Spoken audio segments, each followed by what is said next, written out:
அனைவருக்கும் வணக்கம். இப்போ நம்ம பார்க்க போகிறது இலைகளில் ஏற்படுற மஞ்சள் இலை தேமல் நோய். இது சில பயிர்களில் முக்கியமாக ஏற்படும்.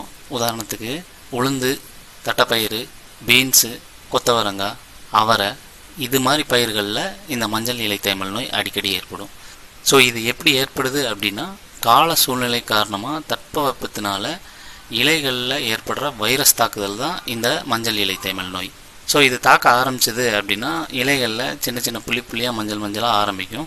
அப்புறம் அந்த மஞ்சள் கலர் ஃபுல்லாக பரவி அந்த இலையே பச்சையம் இல்லாத மஞ்சள் கலரில் ஆயிரும்.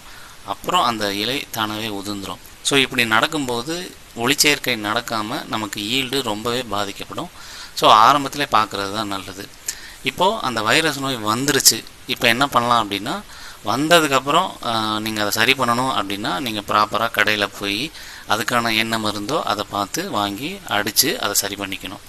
ஆனால் எப்படி முன்கூட்டியே தெரிஞ்சுக்கலாம் அப்படிங்கிறத ஜோதிடத்தில் இதை பார்க்க முடியும். அதே மாதிரி அந்த வராமல் தடுக்கிறதுக்கு முன்னெச்சரிக்கையாக என்ன பண்ணணும் அப்படிங்கிறதையும் நம்ம ஜோதிடத்தில் பார்க்க முடியும். ஸோ இப்போ இந்த மாதிரி பயிர் பண்ணி வளைஞ்சிட்ருக்குது. ஒரு 25 நாள் 30 நாள் கடந்து போயிட்டுருக்குது. அந்த நேரத்தில் லைட்டாக ஒரு சில செடிகளில் மட்டும் மஞ்சள் கலரில் புள்ளியாக வருதுன்னா நம்ம பிரசன்னம் போட்டு பார்க்கலாம். அடுத்து என்ன மாதிரி நோய் வரும் அப்படிங்கிறத பார்க்கலாம். இல்லை புள்ளியாக வர்றதுக்கு முன்னாடியே நார்மலாக வளர்ந்துட்டுருக்கப்பயே நீங்கள் ஜஸ்ட் போட்டு பார்க்கலாம், அடுத்து எந்த மாதிரி பிரச்சனை வரும் அப்படின்னு கேட்டு நீங்கள் போடும்போது அதிலே காட்டும். உதயத்தில் சனி வந்துடும். சனி 6ஆம் அதிபதியாகி உதயத்தோட தொடர்பாகும். அதே மாதிரி 3, 4ஆம் இடங்கள் பாதிக்கப்பட்டிருக்கும். ஸோ இப்படி இருக்கும்போது வைரஸ்னால் இலைகள் பாதிக்கப்பட போகுது அப்படிங்கிறத நம்ம முன்கூட்டியே தெரிஞ்சிடலாம். வைரஸை குறிக்கிற கிரகம் சனி.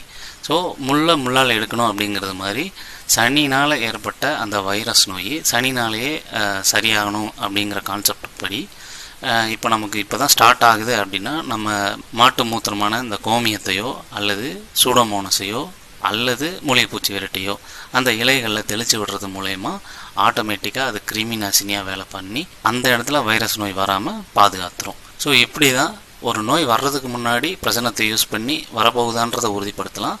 அதுக்கு தேவையான முன்னெச்சரிக்கை நடவடிக்கையை நம்ம குறைந்த செலவிலே பார்த்து முடிச்சிடலாம்.